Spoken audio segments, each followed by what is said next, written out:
My name is Filip Stribrny. I'm from Czech, Prague originally.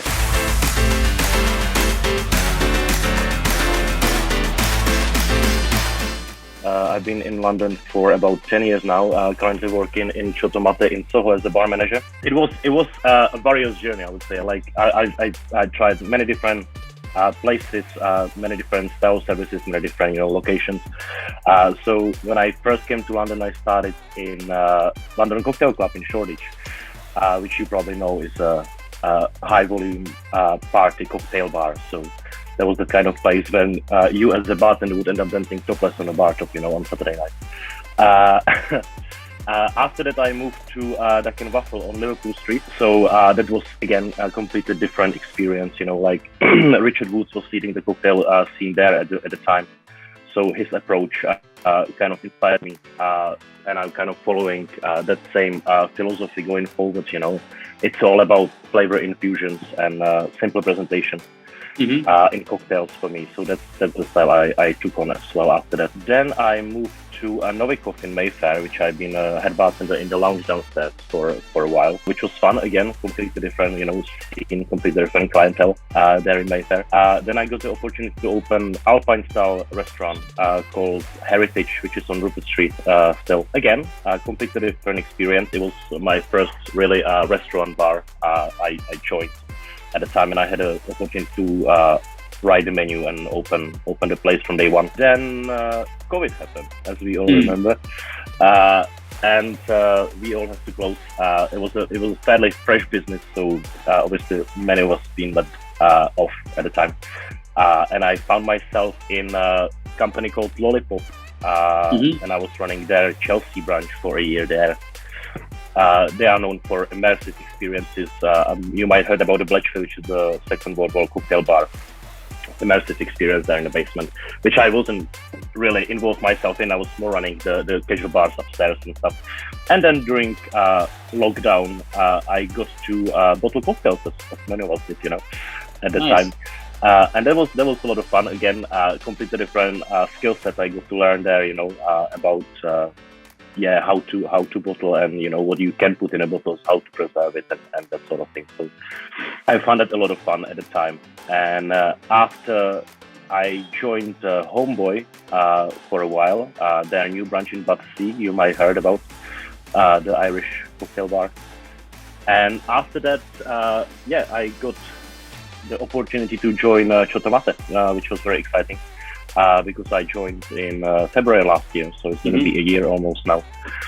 And when I joined, the company was on the verge of the new era, I would say.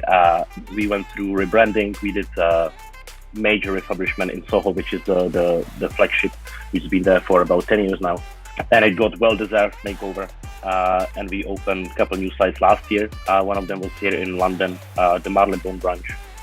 Then we opened Doha in November last year, and there is big plans for this year going forward to expand even more. So let me ask you about trends, right? Like what kind of a 3 to 4 category growth that you see? What kind of alcohol drinks category you think will pop out in 2023? I think agave spirits are still on a journey up already. Last couple of years, people learn to drink them better than they used to, and they learn to understand them a bit more as well, rather than just having the shot with salt and lime kind of thing. They kind of starting to understand that there are good tequilas which are worth to sip and enjoy and savor. So I think agave spirits are up. I've been saying also that I've been saying this already for 6 years, still hasn't happened, that sherry will come back to for life. I'm a big fan of sherry myself, so I'm still, I'm not losing the hope.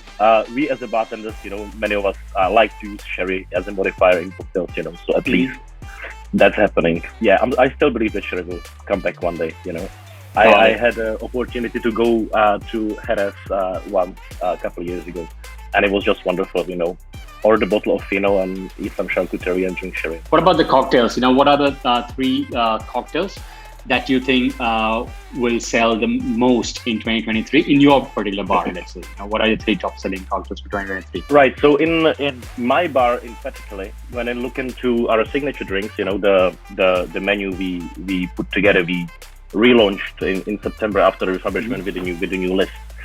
So there are a couple drinks which are selling very well, and those are the kind of like crowd pleasers, if you will.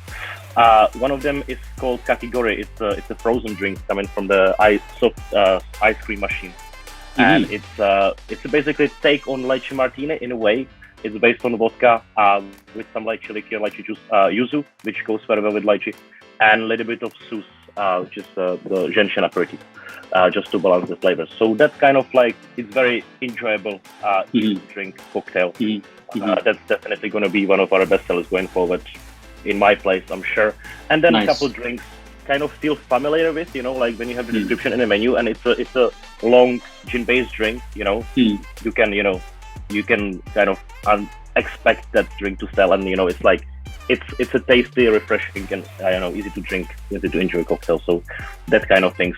Then we have some stir down, like old-fashioned style drinks as well, which have its crowd for sure, but like overall crowded, it's these kind of easily enjoyable drinks, I think. What's a good bartender to you? Good bartender has to be welcoming person on the first place. The way I hire my team is mainly based on personality and the personal feeling, how they approach you and what the attitude is, you kind of sense it. You can learn everything, you can learn how to stir, you can learn how to shake, you can learn how to, create cocktails. You can learn attitude and personality. For me, good bartender, more than a skill set, is the way how he treats you and how he talks. What's a good bar to you?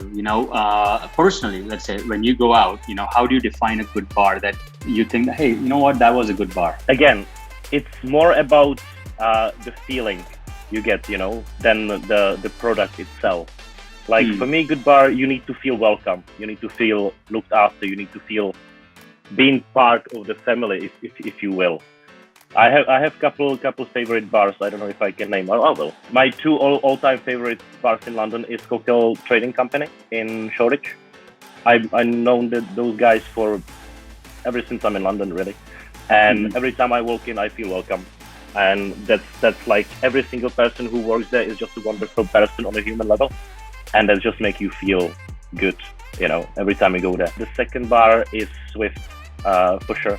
Those guys being consistently solid ever since they open. And I really admire that. What's your, suggested drink at your bar? I can take the suggestion from 2 different ways, right? I can take the suggestion from either you want to go like kind of safe, and like make sure that you enjoy yourself, or I always like to have 1 or 2 a bit more quirky drinks, a bit more out there, which may not be for everyone, but I just like the option to kind of wow people in a way.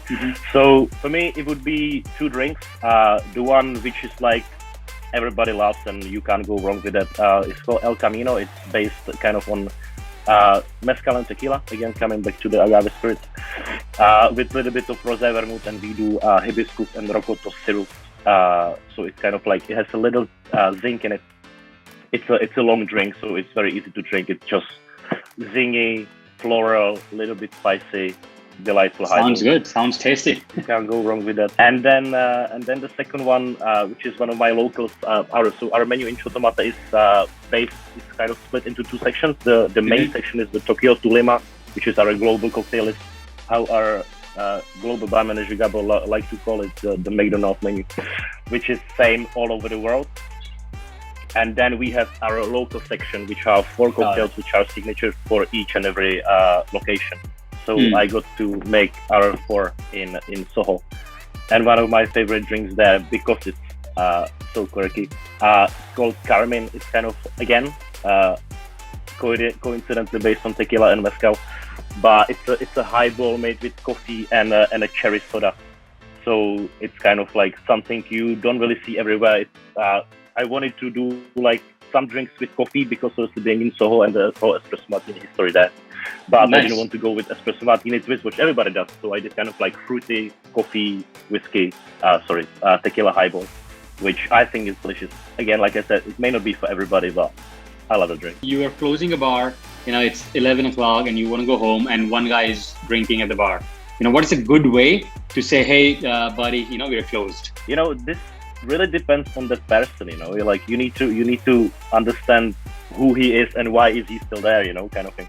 But I consider myself being a very open and friendly person, so like if they kind of just if it's he alone there and there is nobody else, then I would have 5-10 minutes chat with him, how was his day and how is he going and where is he going next, because we will be closing in a minute.